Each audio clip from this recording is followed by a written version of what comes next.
Welcome to Nice Ashes. I'm Nate. And I'm Mike. What are we smoking today, Nate? We are smoking a Romeo Y Julieta 1875. And I have a question right off the bat for you, Mike. Yes, sir. Why 1875? I didn't look it up. Was that when the company was founded? Was that, is that how old this cigar is? I'm kidding. Guessing it's not that old, right? Yeah, I'd be curious. If you have time, look it up and let me and the listeners know. Absolutely. It's a 92 rated cigar, so we're good there. I am very excited. I'm hoping my expectations don't fuck me. It's so this is apparently their most famous cigar. Okay. Yeah. Apparently it's one of the company's best. Okay. Do they have... So I have a question. Again, we're not even going to get into the topic because I have too many questions about cigars, which you think I would know, being co-host on a cigar podcast and all. Do they have a 1875 Cuban version? Because we're smoking the New World stuff. Like, that's all we smoke. Yeah. I'm going to guess so because Romeo Y Julieta, they started in Cuba. Yeah. So I'm going to guess. This is a Brazilian. Okay. Brazilian and Dominican filler with a Dominican binder and an Indonesian shade-grown Java wrapper. So it's a very complex cigar in the making. Yes. The first, the puff I took to light it is complex and nutty. And more importantly, very dissimilar to the Odyssey Maduro. I am pairing my cigar with a Sierra Nevada Torpedo Extra IPA. And I like Sierra Nevada, and I like the marketing on the box where it's damn the torpedoes and all of that stuff. Nice. I'm just doing some ice water. It is very hot where I am at today. Horrible hot. And, of course, I have to wear long pants for work. I don't get to sit inside a nice air-conditioned room. Yeah. So, yes, very hot. I got made fun of. I spent 5 years in Oklahoma, and I got made fun of for saying long pants instead of like jeans or just pants. And I was like, well, you can't walk over a small patch of ice on the sidewalk, so maybe one of us is right and one of us is wrong. All of our colloquial sayings are regional, right? I remember as a child, my cousin, who was very international, let's say, she made fun of me for saying pop, And it's like, you say pop too. You just, now that you're a fancy Chinese major and have a job overseas, you feel like you can't say pop anymore because it makes you sound like a Midwesterner instead of some cosmopolitan person, right? Yeah. There's a certain amount of fitting in to wherever you go. I'm sure if some if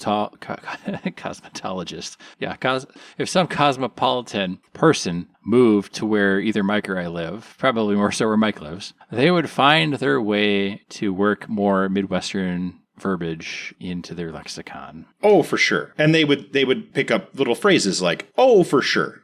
Yep. Or, oh, let me scoot by you here. Yep, exactly. So it's the way it is. So why is it called the 1875, or did you not know? Was that when the company was founded? I'm going to look up, because I kind of gave up after we started talking about how apparently how good it is. So I'm now looking forward. So this was a 92 rated? It was 92 rated, and it was started in 1875 in Cuba. Perfect. So their flagship cigar. Yes. To be fair, just to level set here, the Underground Shade was a 91 rated. So yes. The rating is high-rated cigar is liked by us. So for those who are members of the Patreon and can see our cigar list, I have purposefully been pairing some cigars that I'm thinking might not be the best with cigars that I know are going to be good. Yes. So that we don't have the Baccarat triple threat ever again. You have to bring that back up again. I don't want to think about that. Oh. Yeah. Because I'm like, we're going to punish ourselves here if I don't break this up a little. I think next season we're going to have some doozies. Okay. You know what? That's fine. Everything smoked with Mike is fun.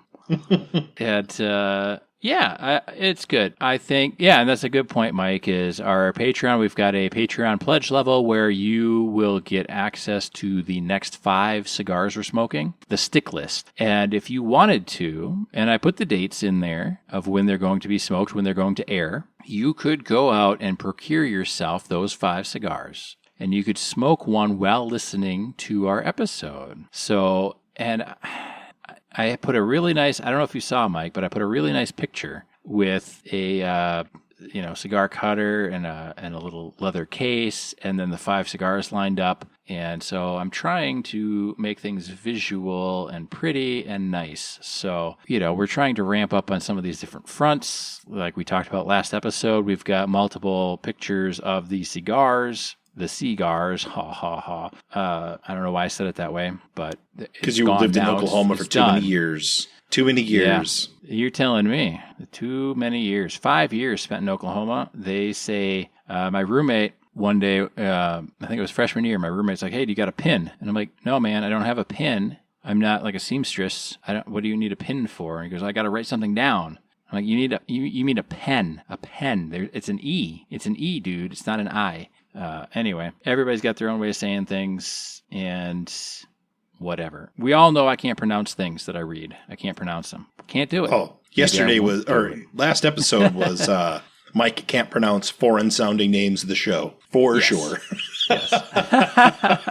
I can't pronounce your name. You're on the no-fly list. George W. So, yes. So what are we going to talk about today, Nate? Man, I have for you, Mike, and our listeners, a villain origin story. Nice. The rub or the trick or the catch is you, the listener, gets to decide who the villain truly is. And now I'm anticipating quite a bit of backlash, potentially, from this topic. I want you to know that I'm not an expert in this topic. I particularly don't care, one way or the other, who the villain is. If you have strong feelings about any of the characters, real-life people, that we're about to talk about, I suggest you look at this as a thought experiment and see if you know all of the facts surrounding the events which are about to be discussed. Do you have any guesses who or what people we are about to talk about, Mike? How could I possibly know? We keep secrets from each other, Nate. And we have to for the fun. It's the enjoyment. We have to for the fun. So at some point, I'm going to figure out what's going on. Well, probably within the next sentence or two, Mike. But if I can't surprise you and hear that big booming laugh of yours, then I'm not trying hard enough, and I'm failing. Right. Okay, and this person has been in the news recently, not for ear-related reasons, not for dementia-related reasons or COVID-related reasons. It's really not political. This is a non-political, in terms of American politics, episode, but it's very political in the sense of, let's say, Dune. Oh, no. The real serious topic.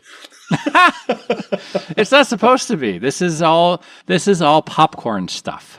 But that doesn't mean that there aren't real repercussions going on in the popcorn stuff. So, I want to bring everybody to December 13th, 1989. Now, those of you that are in one camp already know the person I'm talking about. I'm guessing Mike does not. I have no idea.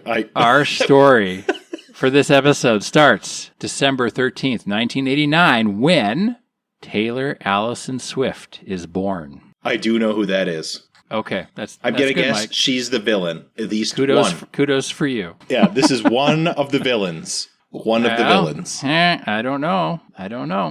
This is the real brief, quick timeline to get everybody kind of up to speed. 2001, she learns to play guitar. Good for her. I don't know how old that makes her. I'm bad at math. 2001 to 1989. Figure it out. It's not me. That's not my bag, baby. 11, 12, I don't know. 2006, so 5 years after she learns to play guitar, her first single is released. Also, her first album is released. 2007, she wins an award for Best New Artist. 2008, her second album comes out, and things snowball from there. She becomes CMA's Entertainer of the Year in 2011 after winning 4 Grammys in 2010. And so she has recently, she put out in 2024, she put out her 11th studio album, The Tortured Poets Department, which I listened to in passing. I got interested in her, I suppose, moderately in 2014 when she put out her album 1989, which had some good songs on it. And then I didn't think about her again until 2020 when she put out Folklore and Evermore, because she was working with Bryce Dessner, who is one of the musicians from my all-time favorite band, The National. And he helped produce her album. And I think he's worked with her on her albums since then. I have to make a confession. Carry on, Mike. I have never consciously listened to a Taylor Swift song. I'm sure I have heard it before somewhere, probably a bowling alley. Yeah, or just and I've never in passing on the radio. Yeah, probably not on the radio. Yeah, probably you not never on the know. radio. Yeah, you never know. If you listen to The Current from the Twin Cities, they will play her. Yeah, I don't listen to that. 93X, that's my jam, if I'm down in that area. Yeah, for sure. But only if it's not the morning show, because the morning show is who wants to listen to that? Yes. Anyway. Yeah. The best part about this is you can hate Taylor Swift, you can love Taylor Swift, you can be indifferent to Taylor Swift, you could have never have heard of Taylor Swift. It doesn't matter. We're going to walk you through everything you need to know about what's going on and what's happening. Because the only... don't know who Dirk Diggler is. If that's who you're... I know who Dirk Diggler is. No, I'm not talking about... But I don't know who the fuck Dirk Diggler is. Dirk Diggler is a character from Boogie Nights. Is anyone supposed to know who Dirk Diggler is? Anyway. He's like the porn star from the movie Boogie Nights. We're not talking about Dirk.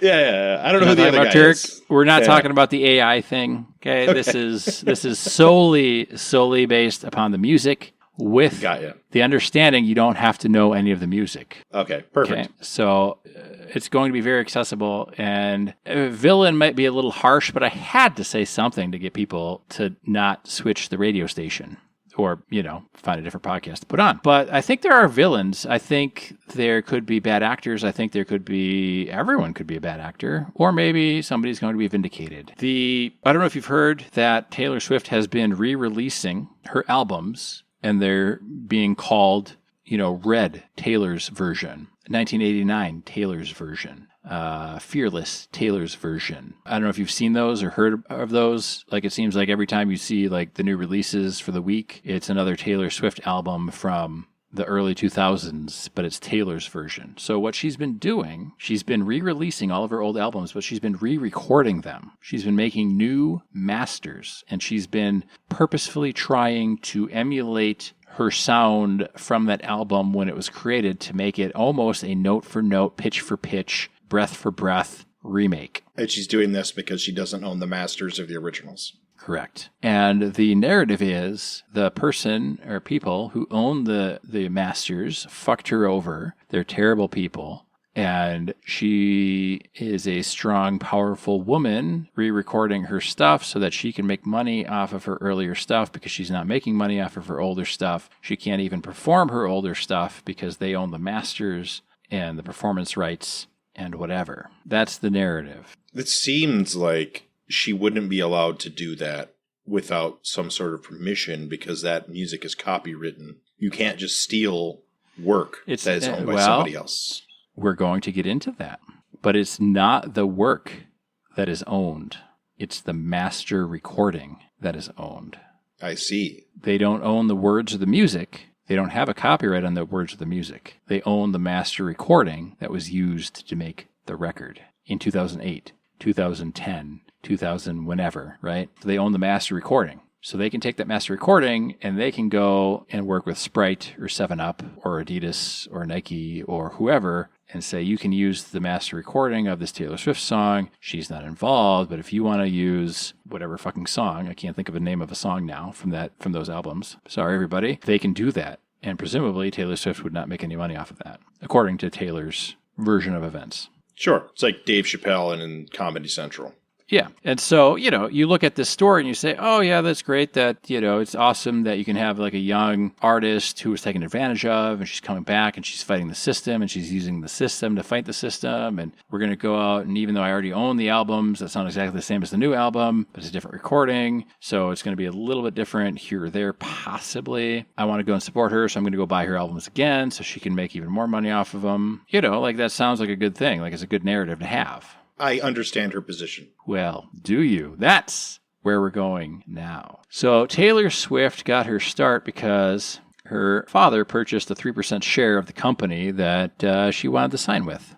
That's how she got her start. And we've said this before on the show, is you generally, any famous person that's famous today, if their parents, one of their parents' names or both of their parents' names are a blue hyperlink on the Wikipedia page, that's how they got their start. They didn't work really hard. They didn't pull themselves up by their bootstraps. They didn't do anything different than anybody else could possibly do other than they had wealthy parents. You know what? Some people really love Taylor Swift. I'm sure she's talented and has talent. I like some of her stuff. I don't particularly care for her voice. That's a completely subjective thing. That's not an objective thing. I've heard her do duets with people, and I've heard other artists do duets with people that sound better than her singing with other people. And by other people, I mean my favorite band. So she's done songs with The National, and other artists have done songs with The National, and I like the other artists better than the songs she does with The National. With the exception of Coney Island is really good. I like that one. Not going to lie. Not trying to throw shade on Tay-Tay or whatever people call her these days. So I have here a Reddit thread of the complete timeline of Taylor's Masters situation. So this all started in 2005, and everybody needs to remember that Taylor Swift's father is a 3% shareholder of this company. And I am actually aware of Taylor Swift's background. I might have mentioned it on the show. I can't remember. I think you did, yeah. I think I did, yeah. I'm not a fan of Taylor Swift, so you don't have to be. Don't know. I mean, I am like actively anti-Taylor Swift. I don't know anything about her music. I'm just against her. Yeah. Yes. So 2005, Taylor's dad files breach of contract against Taylor's former manager, Dan Dimtrow. That's not who we were talking about, was it? The Boogie Nights guy? No. I was talking about, okay.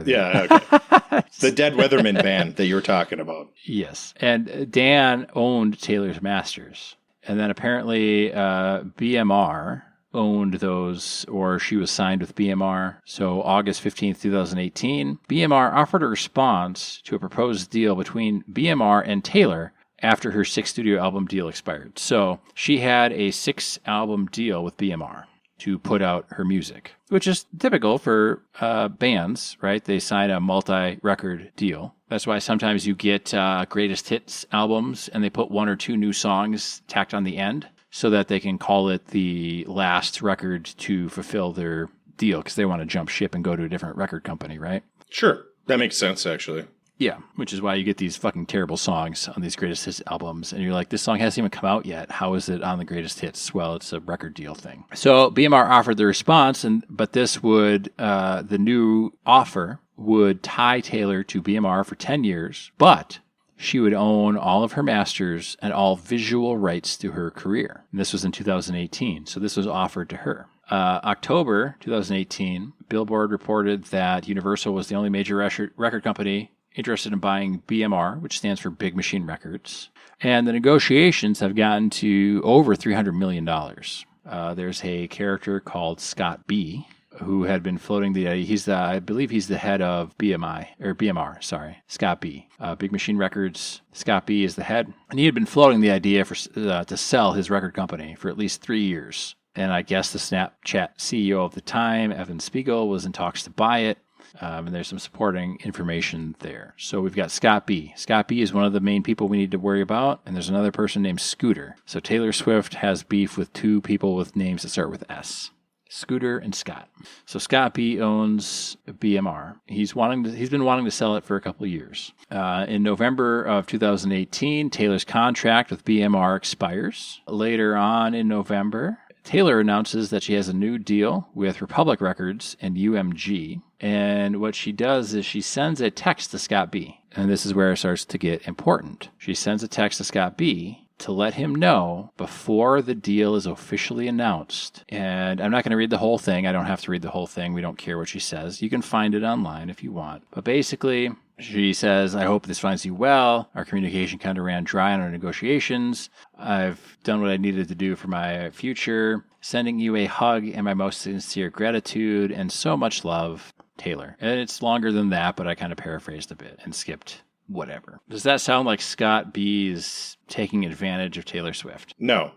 Okay. And then, so June 2019, June 29th, Scott sends Taylor a text message before the announcement that Scooter, this Scooter guy, that Scooter bought BMR. And basically he says, Dear Taylor, hope all is well. Congratulations on the success of your first 2 singles from your new album. Can't wait to hear the rest of it. I want to let you know that I'm going to continue to be the proud custodian of your previous works and will continue to keep you and your team abreast of all future plans for releases of your work. Nothing but the best. So that was June 29th, 2019. And then on June 30th, 2019, the media reports that Scooter Braun and private equity firms bought the entirety of Big Machine Records from Scott B., including Taylor's entire catalog for over $300 million. So far, are you sensing any beef here between these two people, Scott and Taylor? Not yet.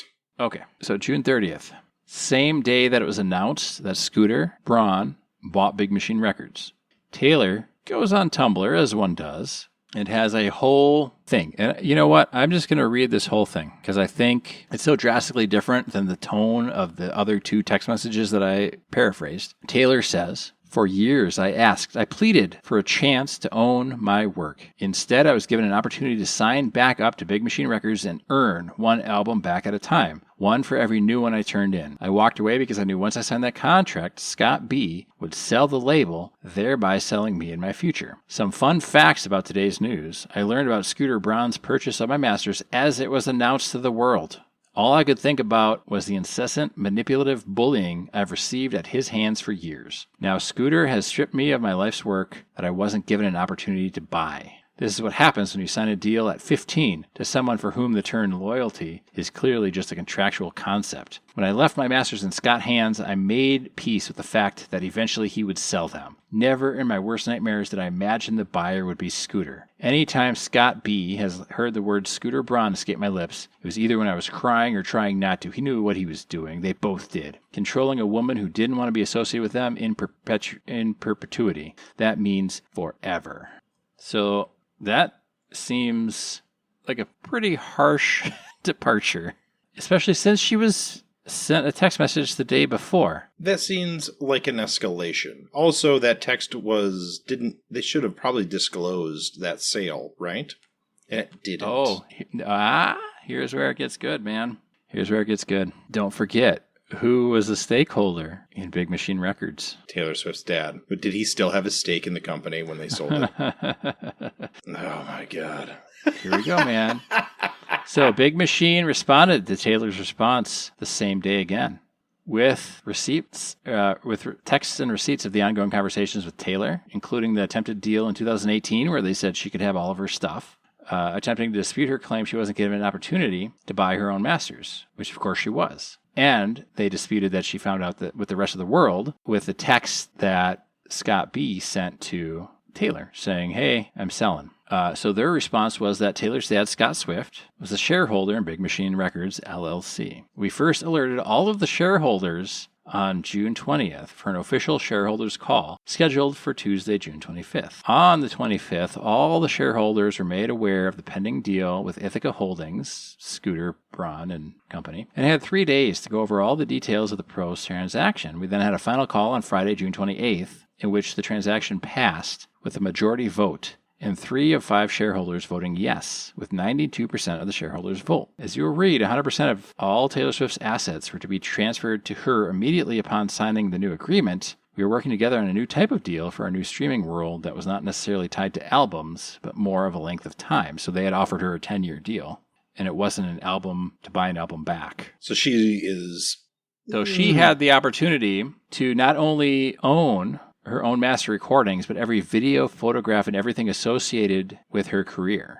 but she chose to leave. And that's BMR's official statement. Now, I did some other reading, and it's actually listed here too. So Scooter's now ex-wife, responded to Taylor's post saying that Taylor was given every opportunity to buy her own masters, but she passed, and said that her dad was a shareholder and was notified, and Scott B personally told you before the news media claimed it. Taylor's spokesperson denies the claim that Scott Swift knew about the sale. So Scott Swift is not on the board of directors and never has been. On June 25th, there was a shareholder phone call that Scott Swift did not participate in due to a very strict NDA that bound all shareholders and prohibited any discussion at all without risk of severe penalty. Her dad did not join the call because he did not want to be required to withhold any information from his own daughter, which means only that he knew the sale was happening, but he didn't want to be at the receiving end of a lawsuit for her finding out about it, even though she was told about it the day before. That sounds plausible. That does sound plausible until you get the next bit. How are you liking the cigar so far, Mike? This is a wonderful departure from the Odyssey. I'm about halfway. Yeah, I'm about halfway as well. It's is developing good. Into a very good cigar. It is developing. The first third was nice, not overly special. Nice. The second third, though, there's a slight hint of spice, I think. Maybe a little more than a hint. But it's getting very, very good. I'm quite enjoying this. Yes, the early smoothness and kind of woodiness is now getting a layer of spicy blended in that I like. And I've been smoking it slow, letting it be cool. Me as well. Giving it a chance, to be good. And it is performing. It's very good. It is. We'll see if it goes up to 92 level good. Yeah, I'm not 100% sure on that. We've smoked other Romeo Y Julietas, so oh yeah, I'm very curious to see how we like this one. So we've already smoked the 1875 season 2 episode 11. Man, no, it had to be a different size. It must have been a different size. We'll have to make sure we update the sizes. Yes, it has to be a different size. What size is this one, by the by? It's a Toro. Toro, okay. I bet you the other one was a Robusto. Probably. Yes. Are you going to add Toro, or you want me to add? Oh, you're going to add, Toro. Yeah, I'll add it. Yeah. I would not have, probably would not have made that mistake. Certainly would not have made that mistake. Even if we did, I can forgive you because I smoked the Odyssey. So it's all good. Well, here's the deal, guys. I keep all my show cigars together, and sometimes I'll order seconds of one we liked in a different size, but I must have forgotten that I ordered a different size. It might have just been a different size too. I don't know. Mm-hmm. We'll remedy that, whatever. By the time you hear it, everything will be remedied. So it's not even important to talk about. All right. So we're saying that good old dear Scott Swift loves his daughter so much, he won't participate in a phone call that he suspects would contain information for no reason, just randomly in the universe, right? He has no idea they're going to sell. No idea whatsoever. And so he decides to not join a shareholder call because he doesn't want to have to lie to his daughter, which seems honorable. Yes. Scott Swift was paid $15 million for the sale of BMR Records. Oh, that's nice. What's that? So that's nice. Yes, but it was for the love of his daughter, right? Not the $15 million. No. And what's that even buy nowadays? Nothing, dude. Nothing. That's chump change. Wouldn't change your life. Wouldn't change my life. $15 million, my ass. I'm just kidding. Also, Big Machine Records and Scott Swift, there was an agreement from 2006 which grants Mr. Swift 416,666 common shares of BMR plus 500,000 preferred shares for a total price of $500,000. They've also seen the confirmation sent to Mr. Swift's representatives confirming the payment to Mr. Swift of $15.1 million, which was a result of the sale of Big Machine to Ithaca. So there's proof that Taylor Swift's dad profited off of this whole thing. I mean, it was a $300 million deal. He's, a 3% or 5% shareholder, and he got $15 million out of it? Pretty good. Yeah, it's not terrible. It's not nothing. Then July 3rd, 2019, Taylor Swift's lawyer gives a statement to People magazine. Scott B. never gave Taylor Swift an opportunity to purchase her masters or the label outright with a check in the way he is now apparently doing for others. And in 2019, Kelly Clarkson, encouraged Taylor Swift to re-record all of her albums. She said, it must have been, it was a tweet.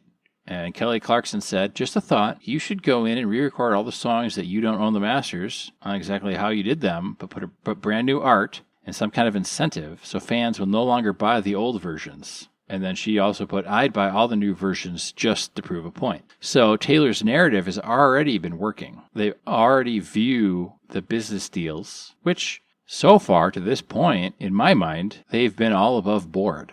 It's not like Taylor Swift wasn't given the opportunity to sign a new contract, whether or not it was as good as they're officially saying, right? Can we put a pause on this for a moment? Yes. So I looked this up. Scott Swift, he's so rich that his net worth is secret on the internet because they say it's 30 million, but you just told me he made 15 on one deal.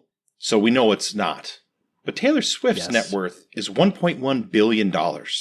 She could have bought that record label outright herself.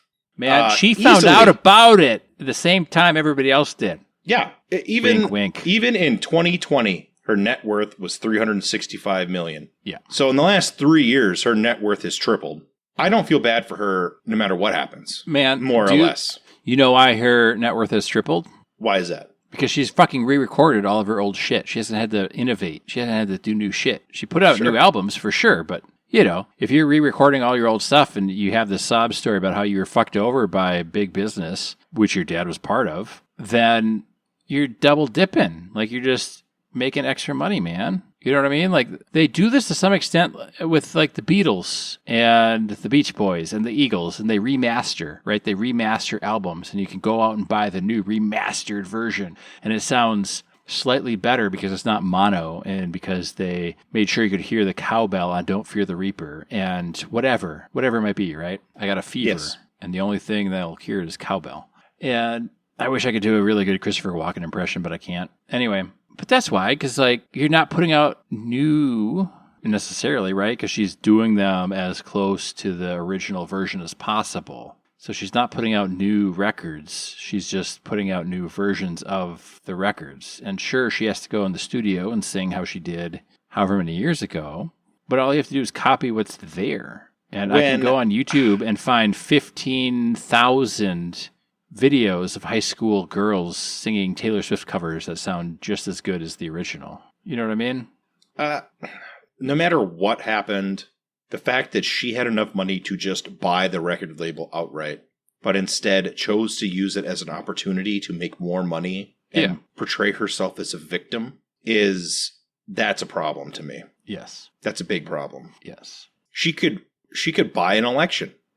That happens here. That doesn't happen here. Maybe over there, but not here. Not here. She has the net worth of a small country. Yes.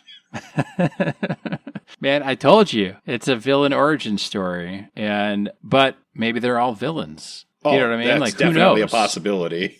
It's a possibility. Maybe they're not villains. Maybe they're all equally complacent or something. So Taylor Swift in August of 2019 does an interview on CBS Sunday Morning as part of a promo for her new album. And she claims she found out about the purchase when it hit the news. And the question was, nobody in your inner circle knew? And she goes, nobody knew. The next question, you didn't smell it? And she says, no, I knew he would sell my music. I knew he would do it. I couldn't believe who he sold it to because we had endless conversations about Scooter Braun. And he has 300 million reasons to conveniently forget these conversations. So I don't know what exactly happened between her and Scooter. I know that I saw pictures of her being chummy with Scooter, but you also see pictures of, Ghislaine Maxwell and stuff being chummy with people that now are not chummy with them. So it's tough to say exactly what happened. And some of this stuff certainly, to be kind of the counterpoint, which a lot of news outlets and supposedly unbiased reports don't do, but I'm going to do it because that's how I was taught. A lot of this stuff, especially the stuff or whatever might have happened between her and Scooter, definitely happened before the news media sensationalized every little interaction somebody popular had with everybody. Now they have whole reality TV shows with the Kardashians and how much Botox they're getting or whatever it might be. But that is more recent than a lot of this stuff. I mean, not 2019, but if Taylor and Scooter had met each other prior. I don't know how much of that is reported and what exactly happened outside of what Taylor says. I mean, she's got 1.1 billion reasons to not give a shit about any of this, so. Yeah, she has enough reasons to not care about the AI nude leak thing, even though those are all gone from the internet now. But Right. she had, That's power. enough reasons to discreetly get rid of them without causing a big stir. It's insanity. And then she confirmed that starting in November 2020, that she can record her first 5 albums. She can re-record her first 5 albums. So there must have been some other clause that prevented her from doing it in, when did fucking Kelly Clarkson? 2019. So she had to wait until 2020 to do her things, or maybe she had her lawyers check over the stuff. But she said she can do it and do 1 through 5. If you're that rich, why wouldn't you just start your own studio? Exactly. I mean, much smaller bands legitimately start their own studio and put out their own albums and do their own tours without a major studio behind them. And they make a lot of money.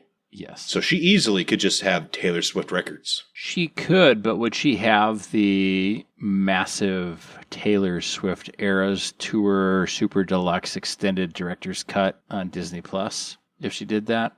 I don't know. You tell me. You wouldn't have the great story to sell all the middle-aged women who feel oppressed, to get them to buy your shitty album that's a copy of an album that came out when they were teenagers.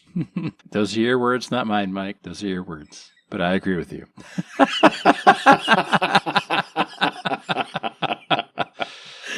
I've got a really good meme. Holy fuck. It's so good. It's this very, very white woman, and she's on her hands and knees on a bed, but her back is like not arched down. You know what I mean? But it's like up, so it's like a very awkward looking photo. Mm-hmm. Like not sexual at all, right? And she's like sitting like on her hands and knees on this bed, but her back is like an arch. Like a bridge. Like a bridge. Not down where you want your lower back to be down to pop your hips up. And the caption is, Taylor Swift makes music for women who do doggy style like this. That is foul, sir. I cannot believe that you would ever look at an image like that and laugh. This is an unbiased villain's origin story. I have no bias coming into this. And honestly, like when I started looking this stuff up, and the only reason I looked it up is because I saw something online that said Taylor Swift's dad was a shareholder in the company that sold her masters. So how would she not have known? And I was like, hey, that's a really good point. Because, I've been seeing like, oh yeah, Taylor's version this, Taylor's version that. I'm like, what's the deal with that? Like, what's going on with that? Like, what the fuck? What's going on here? And that's why, as a non-Taylor Swift fan, I decided to do a deep dive on Taylor Swift and what the fuck is going on here. So 2019, November, she releases a statement before her upcoming performance on Artist of the Decade at the AMA, the American Music Awards. She said that she was planning to perform a medley of her hits throughout the decade on the show, but Scott B. and Scooter Braun have now said that I'm not allowed to perform my old songs on television because they claim that would be re-recording my music before I'm allowed to next year. So 2020 is when she's supposedly allowed to. That is great hype, man. That is great hype. I like the gimmick. Though? It's a good gimmick. You gotta respect the gimmick for sure. Yeah.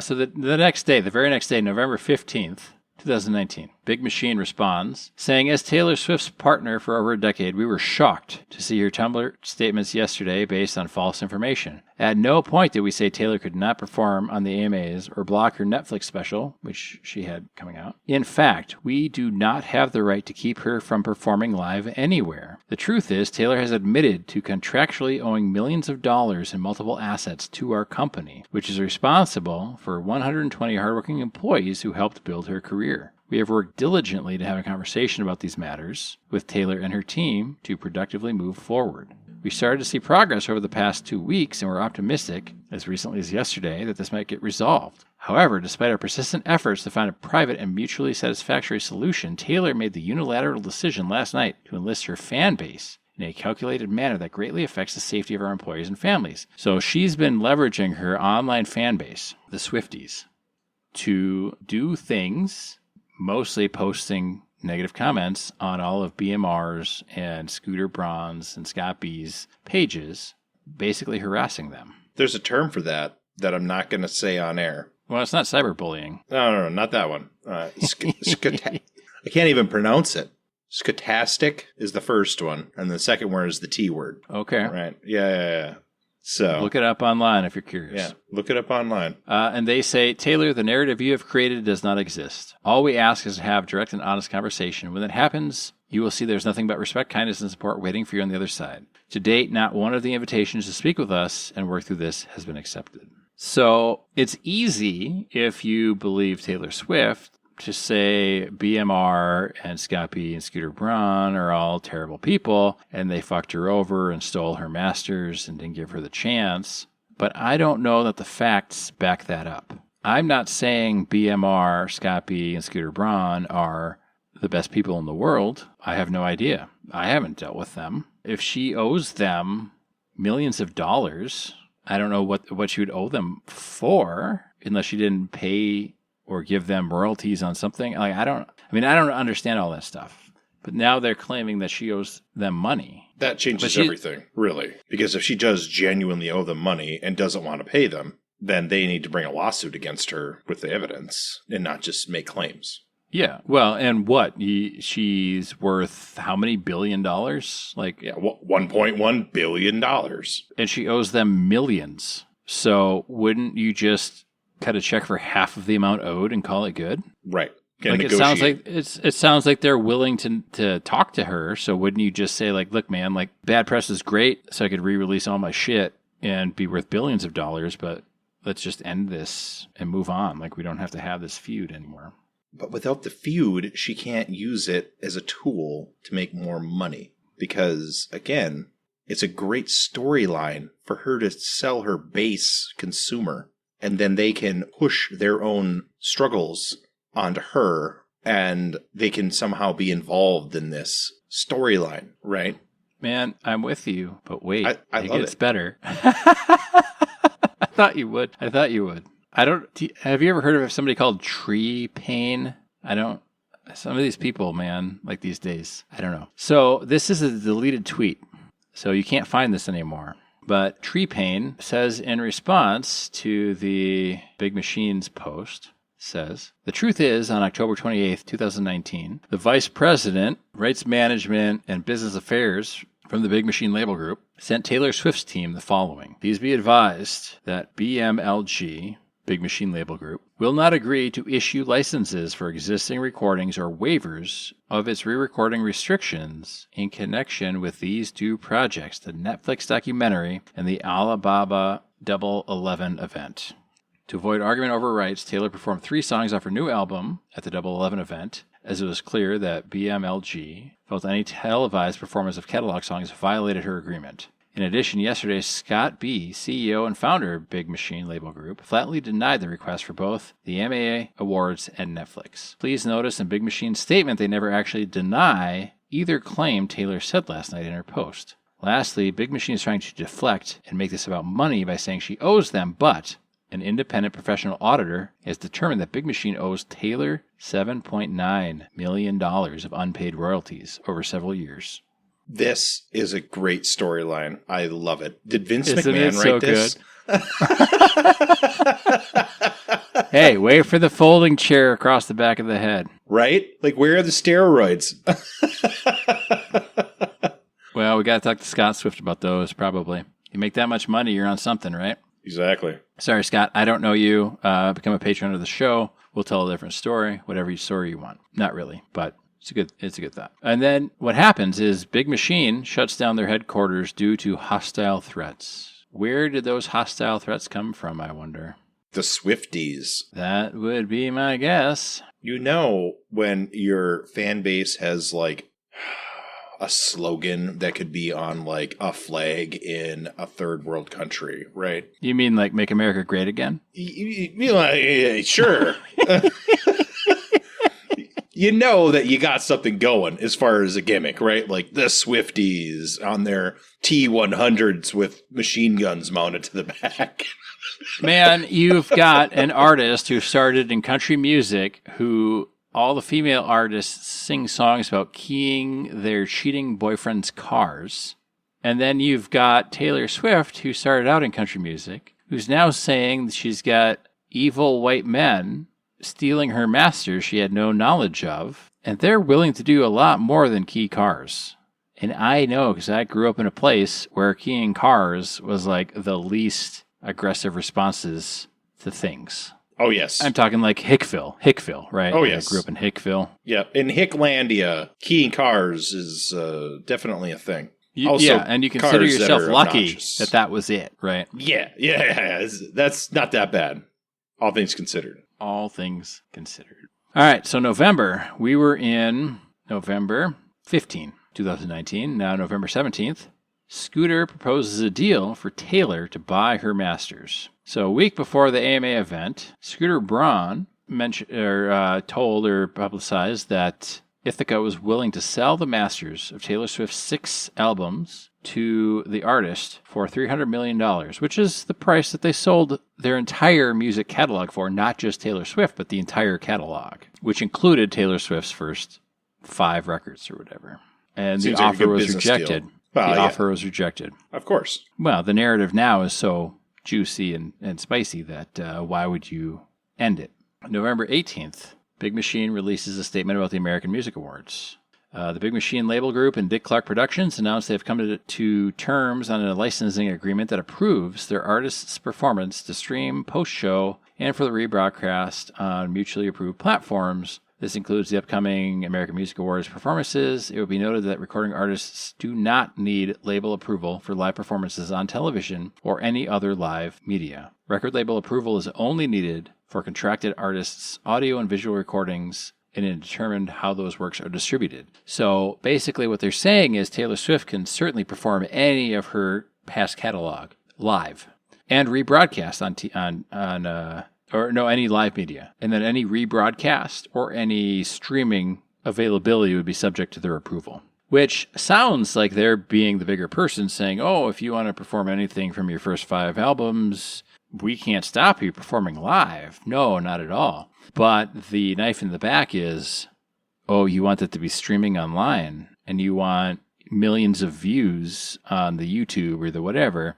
Well, then we're going to have to work out some other kind of arrangement. So it's kind of seems like a big person move, but it's really a knife in the back kind of move, in my opinion. Standard business. That seems like a standard business get out of trouble clause, right? Like, we're not going to stop you and to from doing be what fair, you want to this do. is after, like a day after Taylor Swift said, I'm not going to buy my own masters for $300 million. Right. You know what I mean? Right. Like, so of course they're a little miffed. Because what? They're not even adjusting for inflation.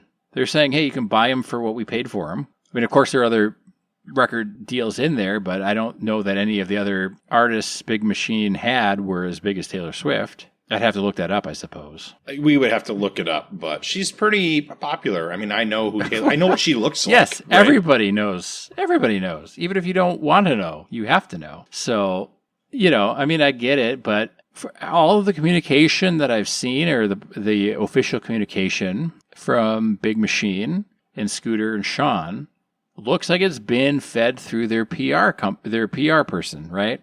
And Taylor Swift stuff is like a high school girl with a diary that's open to the internet. Which is great in the modern context. Yes. That is great. Yeah, I know. That's what I mean. Like, it's a big fucking show kind of thing. I like this storyline. It is a storyline. Oh, it is. Of course it is. You're telling me Scott Swift, worth so much, you don't even know how much he's worth. Makes, in his world, pennies off of the deal, but when you're that rich, you're addicted to all money. So $15 million is a feather in your cap. Sure, Scott was so wealthy at the time of the sale, he could have just bought everything for Taylor. He could have started his own record company for Taylor. He could have bought the record company, kept everybody on, and given Taylor everything. Well, what did he do? Oh, I can't go on the call. Why? Oh, an NDA. I have an NDA. I can't be on the call. Because I don't have to tell my daughter, because I'm going to tell her, because family's first. 15 million though, that's maybe slightly before family. Like, the fuck, dude. Like, maybe the true villain I don't want to spoil the ending. Maybe the true villain isn't Taylor or Scott or Scooter, but Taylor's dad.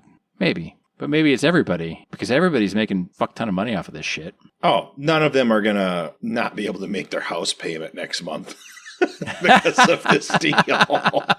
Yeah, Right? they're not eating ramen, let's say. No, they're not delaying repairing their one vehicle.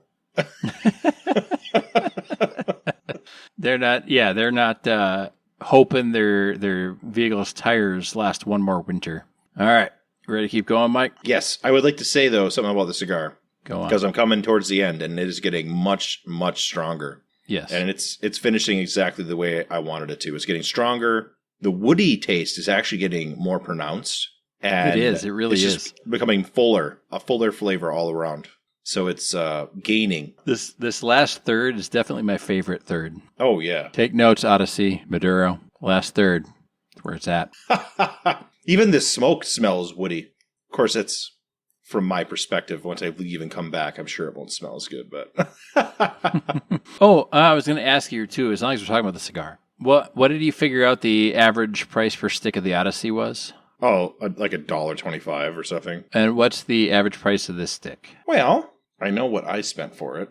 Well, tell us. I got these for $5, guaranteed, as a part of a promotion. Yeah, which we have always said is the cigars that we like that are typically listed or in your cigar shop more expensive than we say. Wait for the promo, wait for the sale.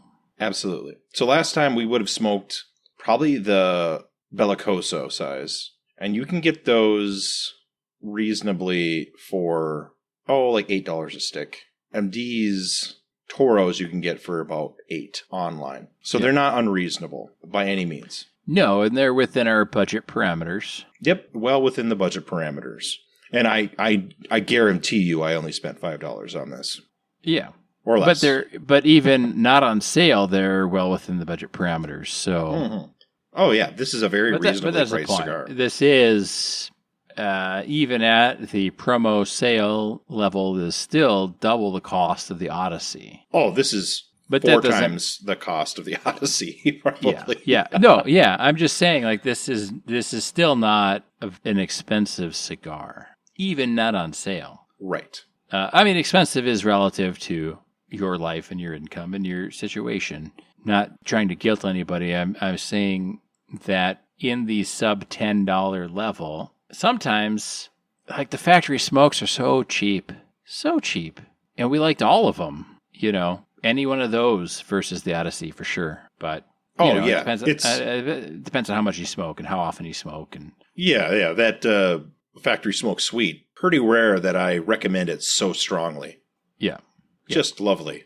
Yes. Anyway, back to Taylor Swift and how she's an evil, rich white woman from a blue I'm not blood saying family. She's evil. And I'm she's not fourth saying or that. fifth generation 1%er, Yeah. nasty person. Sorry. Mike's personal feelings are kind of... No, I'm just kidding. I'm messing with you. Dick Clark released a statement.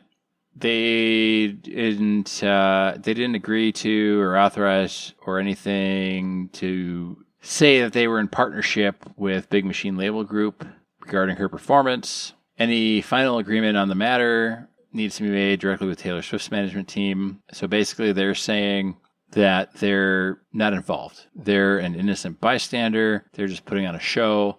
They don't want any part of the beef. Which, at this point, I mean, it's been going on for however many years now, right? 2009 to 2019, 10 fucking years. They don't want a part of the beef. That's fair. That's fine. I mean, Dick Clark Productions doesn't need to be part of a beef. Like, everybody's familiar with the Dick Clark's Rockin' New Year's Eve show. Yeah, Dick Clark. My mom knows who Dick Clark is. Everybody knows who that is. And that's not his brand. They don't need a part of this. They don't, No.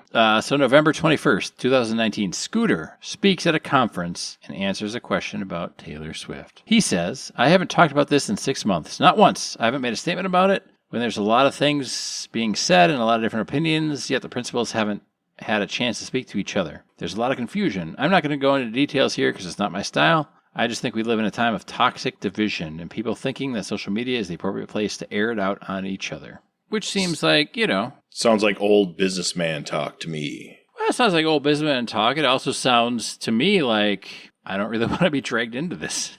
Right. Yeah. Even though he's in it. I mean, like, he bought it. So, like, he's in it. You bought the drama, man. I don't tell you.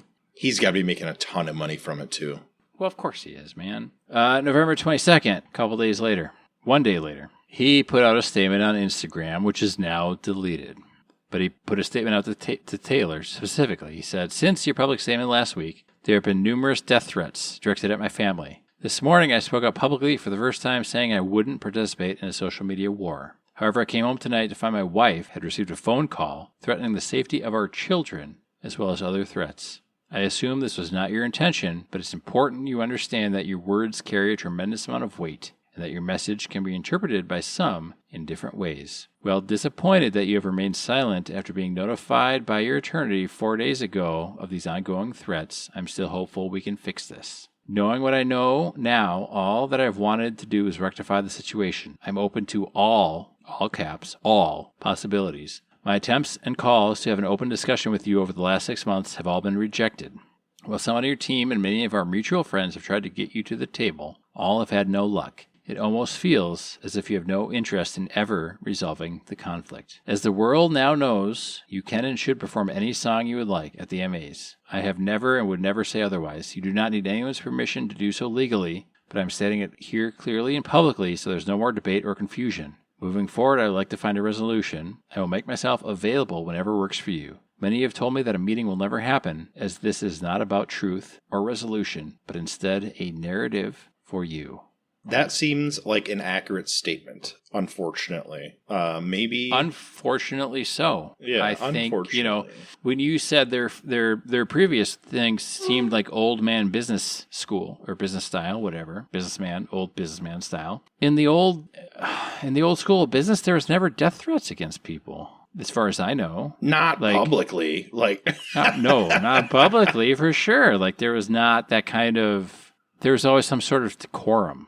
And to note, I understand Taylor is not responsible for her fans' actions in the same sense that Donald Trump is not responsible for his followers' actions January 6th. But once you're made aware that you have sway over people, what do you choose to do with it? Do you tell them to stop swarming the Capitol? Do you tell them to stop sending death threats to people? Do you tell them that violence is not the answer?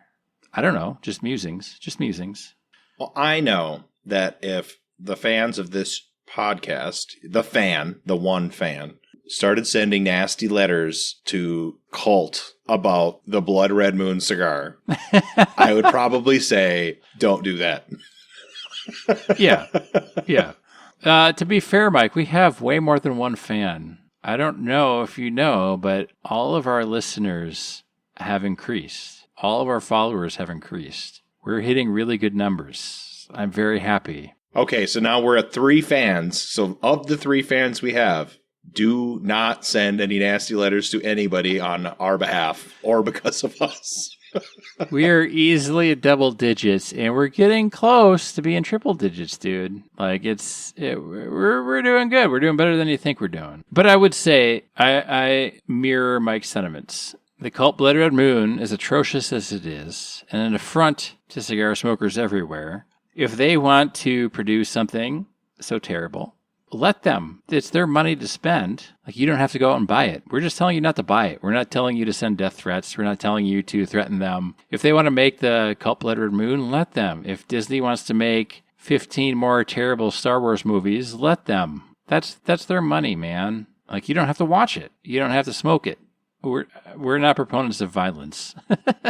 I would rather not have violence. And the last Star Wars you don't have to buy production, it. That's the point. We haven't even mentioned it on the show, as far as I'm aware, and we're not going to. Why would we? It's trash.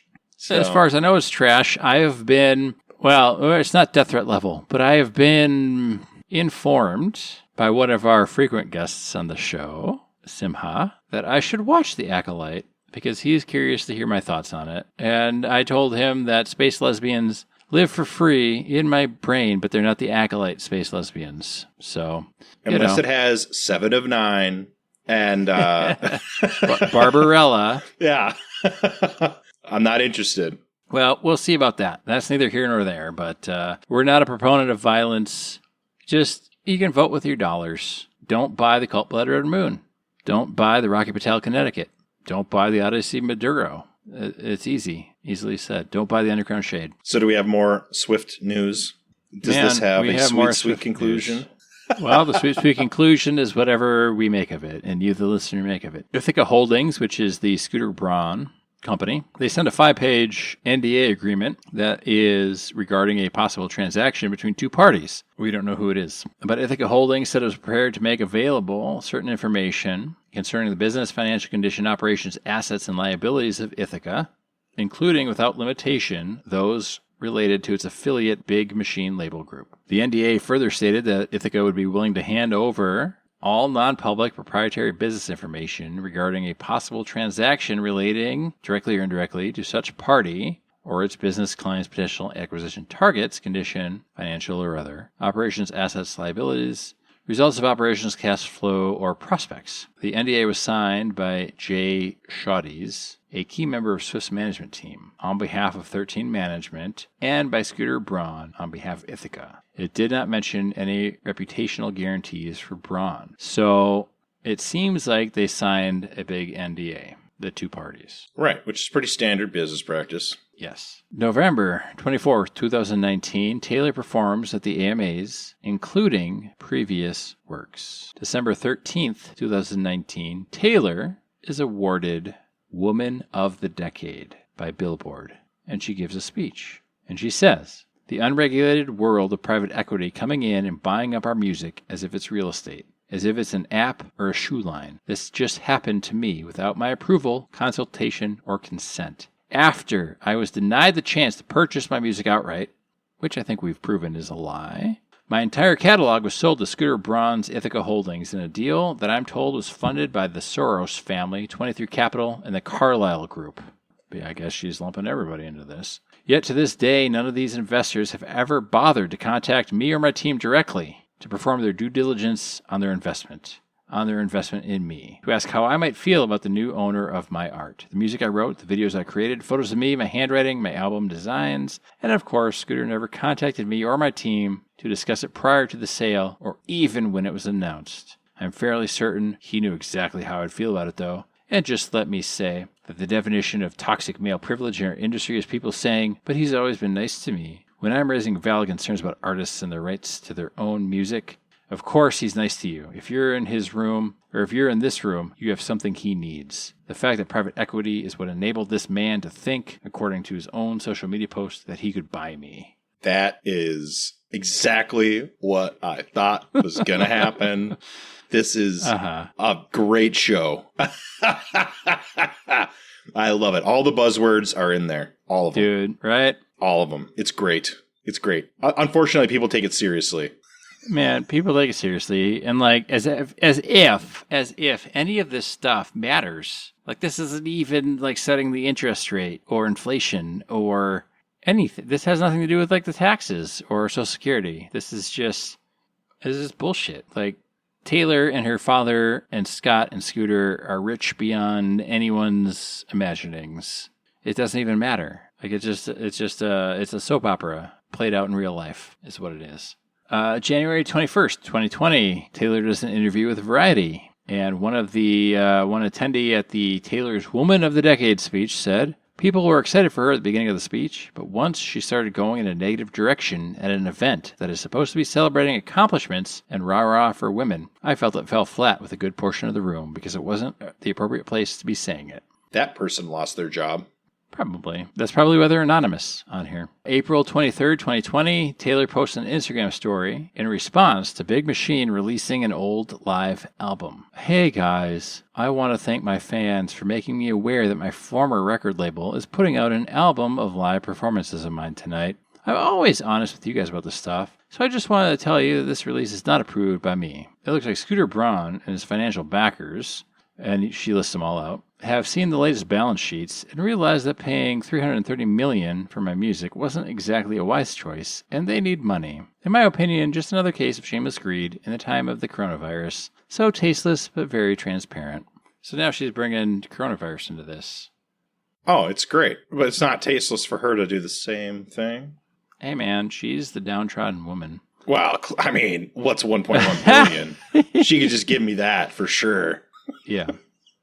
I wonder if that 15 million that Scott Swift got, if he just threw a big party and spent all of it on one party. He probably bought like 2 bottles of that really expensive champagne or something. You know what I mean? Right. He bought a case of Pappy Van Winkle and shot it with a cannon. Exactly. Made out of gold. Yeah. He like just lit it on fire. I don't know what the fuck he did. All right, May 15th, 2020, 13 Management's Jay Shawties sends an email to Scooter Braun. And this is 13 Management. I think that's, isn't that one of Taylor? I think that's Taylor's thing. So he says, we last spoke on May 5th when you asked me to call you after I emailed you saying we were still interested in purchasing all of Taylor Swift's assets and rights held by Big Machine Label Group. You said you were not interested in selling Big Machine Label Group as a whole, but that you were interested in selling Taylor her masters. You've told me and others, such as Ed Sheeran, because Scooter and Ed Sheeran, they've got a whole thing as well, but we're not going to get into that. And I think Scooter also might have discovered Justin Bieber. But that's neither here nor there. That you'd like to see Taylor own these. You suggested that both Taylor and her publicist, Tree Payne, so Tree Payne is Taylor's publicist. I had a question on Tree Payne earlier. You suggested that both Taylor and her publicist, Tree Payne, should be prohibited from speaking at all about you or your investors. I said that can't happen. But the details of the deal could be protected. The NDA cannot serve as a one-sided surrogate gag order. Nevertheless, we're more than happy to sign a customary NDA as we did before in November of 2019. There was an NDA draft sent by Ithaca to 13 Management. And then July 29th, Jay from 13 Management responds to the NDA draft. We've seen an email in response to the June 2020 NDA suggested by Ithaca, sent a month later, and noting Shawty's concern that the proposed NDA feels like an attempt to muzzle Taylor, which probably isn't a bad idea since she's perpetuating the narrative that she wants. It's a good idea from one half of this argument, but yeah, if she, maybe she's not being a team player behind the scenes. Possibly, potentially. November 16th, 2020, Scooter sold, and it says the buyer, an investment fund is as yet unknown, but the deal is believed to be north of $300 million and closed in the last 2 weeks. Some insiders speculate the value could be as high as $450 million once certain earnbacks are factored in. And then Taylor releases a response to that. So Scooter sold Taylor's masters. I wanted to check in and update you guys. As you know, for the past year, I've been actively trying to regain ownership of my master recordings. With that goal in mind, my team attempted to enter into negotiations with Scooter Braun. Scooter's team wanted me to sign an ironclad NDA, stating I would never say another word about Scooter Braun unless it was positive, before we could even look at financial records of Big Machine Label Group, which is always the first step in a purchase of this nature. So I would have to sign a document that would silence me forever before I could even have a chance to bid on my own work. My legal team said that this is absolutely not normal, and they've never seen an NDA like this presented unless it was to silence an assault accuser by paying them off. He would never even quote my team a price. These master recordings were not for sale to me. A few weeks ago, my team received a letter from a private equity company called Shamrock Holdings letting us know they had bought 100% of my music, video, and album art from Scooter Braun. This is the second time my music has been sold without my knowledge. The letter told me they wanted to reach out before the sale to let me know that Scooter Braun had required that they make no contact with me or my team, or the deal would be off. Which I feel like they've tried to sell Taylor her own stuff multiple times for the $300 million. Right. Apparently it's worth that, or at least they think it is, and she doesn't want to pay it. Which she's getting around having to pay for it legally, so why would she? Yeah, and so what? They paid a little over 300, maybe as high as 450 million, like 300 million to 450 million is what they paid for it. And I feel like you're worth over $1 billion. This is fucking 2020. Like she's already worth that much. She could totally buy it and just be done with it. That's not good for the brand. How is she going to make crazy statements online? Making her the victim of private equity firms that are run by her father and other family members. Yes. So, April 2nd, 2021, Ithaca Holdings merged with HYBE Entertainment, and Scooter sells his share of the company for $1 billion. Cue the pinky in the corner of the mouth. So, Scooter made money off of this too, right? Like it's not, nobody's down on their luck in this whole story. No, nobody's turning into Shakes the Clown. Yeah. June 23rd, 2021. Scooter says, I regret and it makes me sad that Taylor had that reaction to the deal. All of what happened has been very confusing and not based on anything factual. I don't know what story she was told. I asked for her to sit down with me several times, but she refused. I offered to sell her the catalog back and went under NDA, but her team refused. So, and as far as I know, that's mostly true, right? Like he offered several times to sell it back. Right. He wasn't willing to offer her some sweetheart deal to make the problem go away. He wanted to make a profit, which is what you do when you buy things and sell them. Well, that's the whole point, is like he's not actively trying to prevent her from performing and making money, but he made an investment in her back catalog, and if he wasn't even jacking the price up. I mean, maybe, he bought the whole thing for $300 million and it included other artists. But even if that's true, Taylor Swift's master recordings now are worth well more than $300 million. So that was a bargain price for her to buy them back, is the whole point. Right, and that could have been motivated by background issues caused by the Swifties. Well, for sure. For sure. And then the last thing here is June 14th through the 22nd of June 2023. They had some Music Business Worldwide publish their investigation articles into the master situation. They got a response from 13 Management, which is Taylor Swift, and former employees of Ithaca. In 2020, the ability to evaluate any opportunity for Taylor to purchase her catalog was conditioned on signing a gag order NDA prohibiting her from ever speaking the truth about Scooter and the situation. Taylor has completely moved on from this saga and has turned what started out as an extremely painful situation into one of the most fulfilling creative endeavors of her life. The ex-Ithaca source said there were multiple offers for Swift to purchase her masters from Braun, and at no point in the NDA was she ordered to be silent by Scooter. In fact, he wasn't even mentioned. Her narrative was always very confusing to me. So Taylor claims that the NDA was a gag order, and Ithaca says there are multiple options or multiple opportunities for Taylor to buy back her own music for what seems to be a fairly low sum considering what they would probably be worth today if she hadn't have re-recorded everything. And it would have saved her a lot of work re-recording everything. I mean, how much work could it possibly be to re-record something like that on her end? Dude, I don't know. The computers can make that happen. I'm just saying. Yeah. So as far as I know, Scooter Braun recently retired and is kind of done with the music stuff. That's not surprising considering if he discovered Justin Bieber and Taylor Swift, he had to have made a ton of money. Yes. So June of this year, 2024, he retires. He's officially retired, and he's a manager no more, and now he's the CEO of Hybe America, which I'm sure doesn't pay anything, and he is downtrodden and on food stamps. Well, now he's a man of the people. Sure, as all CEOs are. Of course.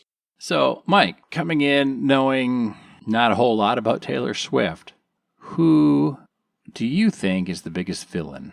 Taylor Swift, I would say, clearly manipulated this situation to her benefit. Does that make her a villain? It makes her a crybaby. For sure. For certain. And it makes her a good manipulator. Yeah, I would like to say she's an opportunist, but encouraging or not discouraging her fans about the death threats. I think that's where it kind of crosses the line. Right, that's a problem. And not just death threats to Scooter and Scott B, but to their children and families. Right, though that's how the internet works, right? Well, I understand that's how the internet works, but there's a right way to leverage your fan base, and there's a wrong way to leverage your fan base.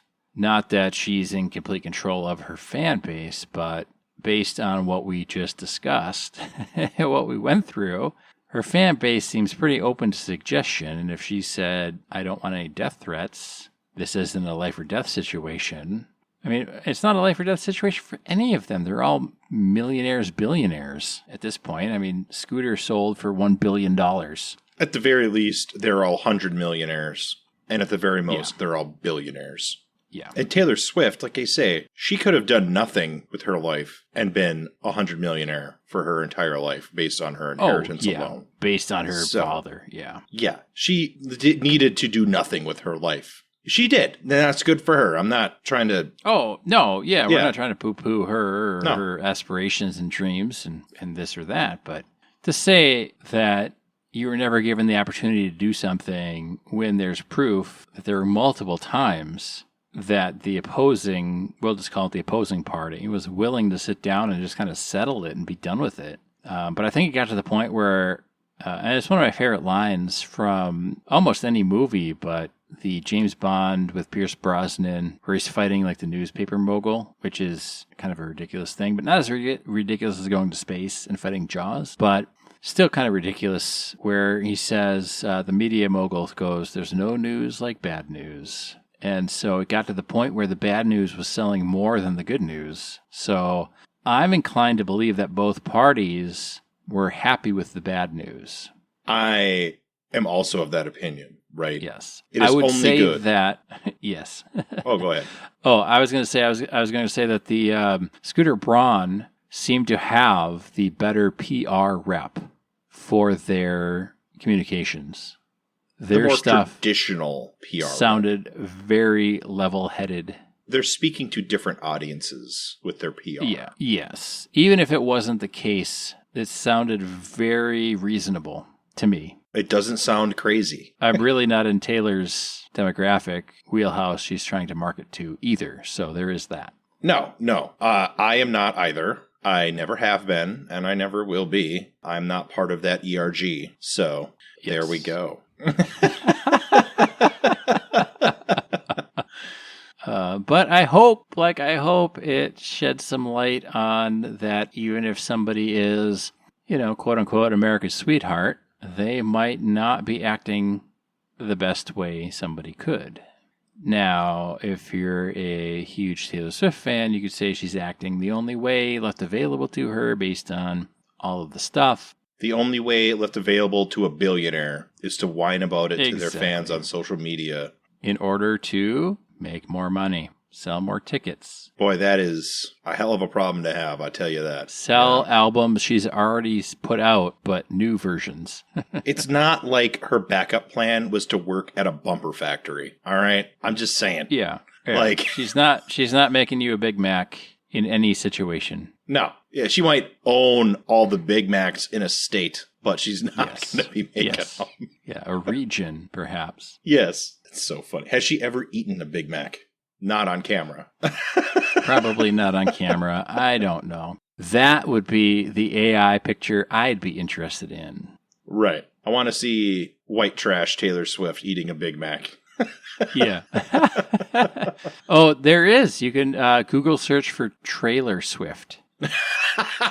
There are images of Taylor Swift as an overweight, white trash, trailer home dwelling person. I'm not trying to say anyone living in a trailer home is white trash. I'm just saying there are AI versions of Trailer Swift living in a trailer park, vastly overweight. They're out there. I don't think they've been censored for your viewing. That's very funny. That's very pleasure. funny.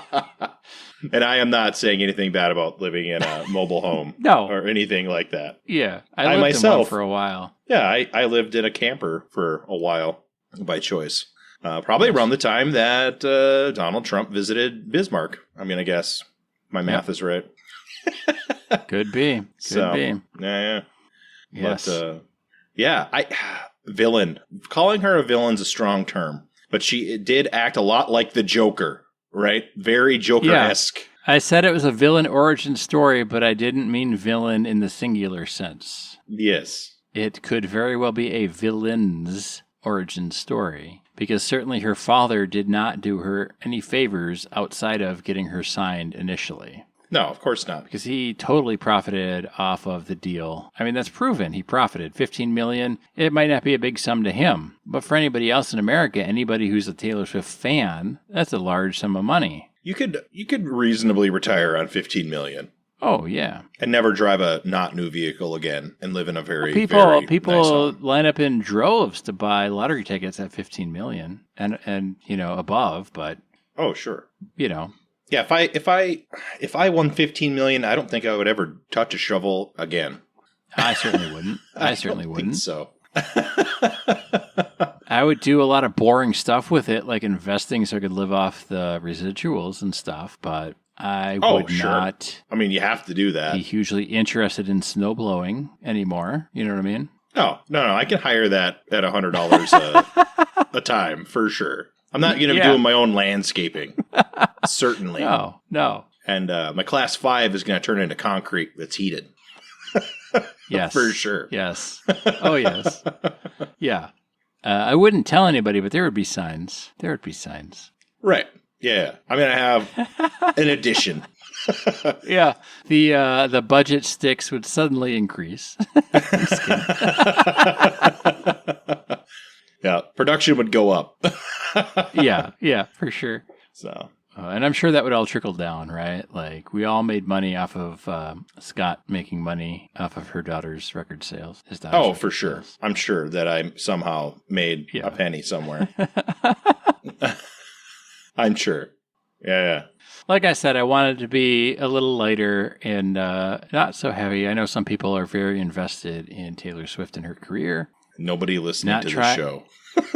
Well, I'm not trying to make fun of you if you really like Taylor Swift. And I said that at the top, like this is more a thought experiment of there can be several bad actors and the main person can still be hugely popular, but there's several bad actors. Oh, sure. We and even with everything that we do know and that has been published online and has been tracked and has been accounted for, there are countless other things that we don't have access to. On purpose. Yeah, that's on purpose. That's not accidental. Yeah, it's not accidental, but we don't know Taylor and Scooter's beef to begin with. Potentially. I did read at one point that they were friendly towards one another at first, but who knows? I mean, things change all the time, and especially relationships when you've got a rising star, no matter how they start. If they start with their daddy's money, if they start with their own talent, it doesn't matter. It doesn't matter how they start. You always get that, with fame. Fame breeds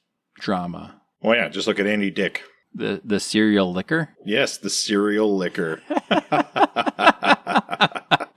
Yeah, I mean, look at anyone, right?